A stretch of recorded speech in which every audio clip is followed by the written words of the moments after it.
அண்ணே இப்படி ஐஸ்கிரீம் சாப்பிட்டீங்கன்னா மூளை ஃப்ரீஸ் ஆகி ரத்த ஓட்டமே இல்லாம நின்றும்னே. அது மட்டும் இல்லாம ஐஸ்கிரீம் சாப்பிடுறதும் ஆல்கஹால் குடிக்கிறதும் ஒண்ணுதானா? என்னமா சொல்ற? ஊர்ல எல்லாரும் தான் ஐஸ்கிரீம் வாங்கி சாப்பிட்டுட்டு இருக்காங்க, நீ என்ன இப்படி சொல்ற? அண்ணே முதல்ல நீங்க சாப்பிடுறது ஐஸ்கிரீமா இல்லாட்டி ஃப்ரோசன் டெசர்ட்டான்னு தெரியுமா? அது என்னமா ஐஸ்கிரீம் ஃப்ரோசன் டெசர்ட்? அண்ணே ஐஸ்கிரீம் அப்படின்றது வெறும் பால்ல செய்வாங்க. பால் நல்லா காய்ச்சி அதை நல்லா வத்துனதுக்கு அப்புறம் நம்மளுக்கு பிடிச்ச மாதிரி இருக்கக்கூடிய சாக்லேட் பிளேவரோ இல்லாட்டி வெண்ணிலா பிளேவரோ அதுல கலந்துக்கிட்டு கொஞ்சம் இனிப்புக்காக சர்க்கரையை சேர்த்துக்கிட்டு மிக்சில போட்டு நல்லா பீட் பண்ணி அடிச்சுட்டு அதை அப்படியே நம்ம சாப்பிடலாம். ஆனா ஐஸ்கிரீம் நம்ம குளிரா சாப்பிட்டா நல்லா இருக்கும்னு சொல்லுவோம். அதனாலதான் ஃப்ரீசர்லயோ ஃப்ரிட்ஜ்லயோ வச்சு 8 மணி நேரத்துக்கு அப்புறம் அந்த ஐஸ்கிரீமா எடுத்து சாப்பிடுறோம். ஆனா இந்த ஃப்ரோசன் டெசர்ட் அப்படின்றது ஐஸ்கிரீம் மாதிரி கிடையாதுன்னு.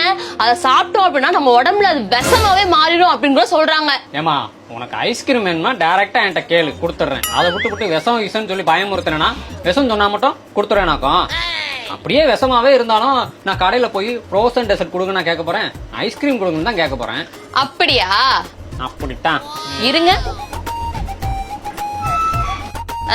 இப்ப இது ரெண்டுல எது ஐஸ்கிரீம் ஃப்ரோசன் டெசர்ட் சொல்லு பாப்போம். ரெண்டுமே ஐஸ்கிரீம் தானே? அதுதான் கிடையாது. இது ஐஸ்கிரீம், இது ஃப்ரோசன் டெசர்ட். அப்ப இதுல எது ஐஸ்கிரீம் எது ஃப்ரோசன் டெசர்ட் எப்படிமா கண்டுபிடிக்கிறது? அது எப்படி கண்டுபிடிக்கிறது அப்படின்னு தெரிஞ்சுக்கிறதுக்கு முன்னாடி ஃப்ரோசன் டெசர்ட் நம்ம ஏன் சாப்பிடக்கூடாது அப்படின்றத தெரிஞ்சுக்கணும்னு. ஃப்ரோசன் டெசர்ட் அப்படின்றது பால்ல இருந்துலாம் செய்ய மாட்டாங்க.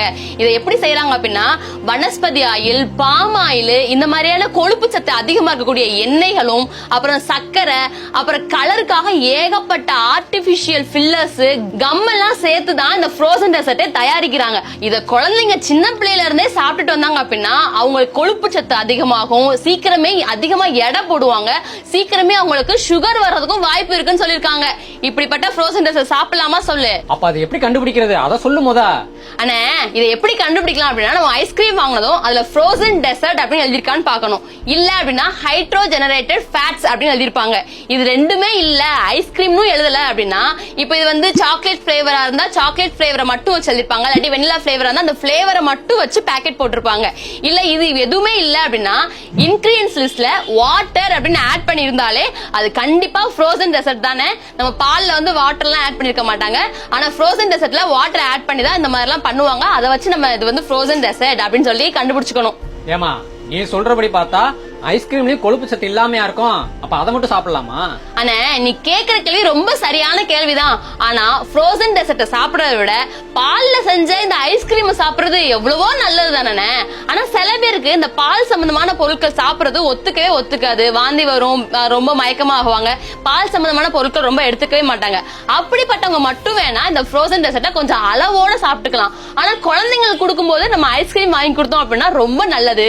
இப்போ ஒரு கப்ல ஒரு ஸ்பூன் ஐஸ்கிரீமா குழந்தைங்க எடுத்து சாப்பிட்டாங்க அப்படின்னா 20 to 30% கொழுப்பு சத்து அவங்க உடம்புக்குள்ள போகும். அப்ப அந்த டப்பா ஃபுல்லா அவங்க சாப்பிட்டாங்க அப்படின்னா கொஞ்சம் கொழுப்பு சத்து அவங்க உடம்புக்கு வரதானே செய்யும். அதனால குழந்தைங்களுக்கு ஐஸ்கிரீம் கொடுக்கும் போதும் பார்த்து அளவோட கொடுக்கணும்னே. அட இதுல கூட ஃப்ரோசன் டெசர்ட் தாமா போட்டிருக்கு. இது எப்படி மூளையை பாதிக்கும் நீ சொல்றதுக்குள்ள நான் இதை முழுசா சாப்பிடுறேன் போல. சீக்கிரம் சொல்லுமா. அண்ணே ரொம்ப நாள் கழிச்சு இன்னைக்கு தான் நீங்க ஐஸ்கிரீம் சாப்பிடுறேன் சொல்லிருக்கீங்க, அதனாலதான் ஒண்ணு பெருசாலாம் பிரச்சனை வராதுனே. ஆனா இனிமே அடிக்கடி சாப்பிடாதீங்க. இப்ப நான் முதல்ல மூளை ஃப்ரீஸ் பண்ணணும்னு சொன்னேன் பாத்தீங்களா, அது எதுக்காக அப்படின்னா இப்ப நம்ம ஐஸ்கிரீமோ இல்லாட்டி ஃப்ரோசன் டெசர்ட்டோ எடுத்து சாப்பிடும் போது ஒரு குளிர்ச்சியான பொருள் நம்ம சாப்பிடும் போது நம்ம நாக்குக்கு மேல இருக்கக்கூடிய இந்த பேலட்ல அந்த குளிர்ச்சியான பொருள் பட்டுச்சு அப்படின்னா நம்ம மூளைய அப்படியே ஃப்ரீஸ் பண்ணிருமா ஒரு 10 செகண்டுக்கு. மறுபடியும் நம்ம நார்மல் ஆகுறதுக்கு 20 செகண்டுக்கு மேல எடுத்துக்கும் அப்படின்னு சொல்றாங்கண்ணே. இதனால பெரிய பாதிப்பெல்லாம் வராது. ஆனா நம்ம மூளையோட செயலையே நிப்பாட்டக்கூடிய திறமை இந்த ஐஸ்கிரீம்க்கு இருக்குன்னு நம்ம தெரிஞ்சுக்கணும்ல. அதே மாதிரி நம்ம டெய்லி ஒரு ஐஸ்கிரீம் சாப்பிட்டோம்னு வைங்க, அது டெய்லியும் ஒரு ஆல்கஹால் குடிக்கிறதுக்கு சமம்னு டாக்டர் சொன்னாங்க. என்னம்மா இப்படி ஒரு குண்டத்துக்கு போடுற? அப்ப இதெல்லாம் வேணாம், நான் எடுத்து வச்சிடுறேன். ஏன்னா அளவுக்கு மிஞ்சினா அமிர்தமும் நஞ்சுல. கரெக்டா சொல்லிட்டீங்கண்ணே.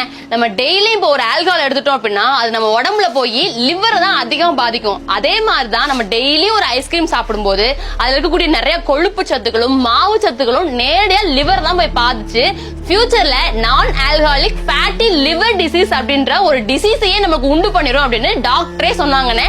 அதனால அடிக்கடியோ இல்ல டெய்லியோ ஐஸ்கிரீம் சாப்பிட நம்ம தவிர்த்துக்கணும்னே. நல்ல வேலை, முக்கியமான விஷயம் சொல்லியிருக்கமா. இனிமே ஐஸ்கிரீம் வாங்கும் போது சாப்பிடும் போது நீ சொன்ன விஷயம் தானே ஆபத்துக்கு வரும்.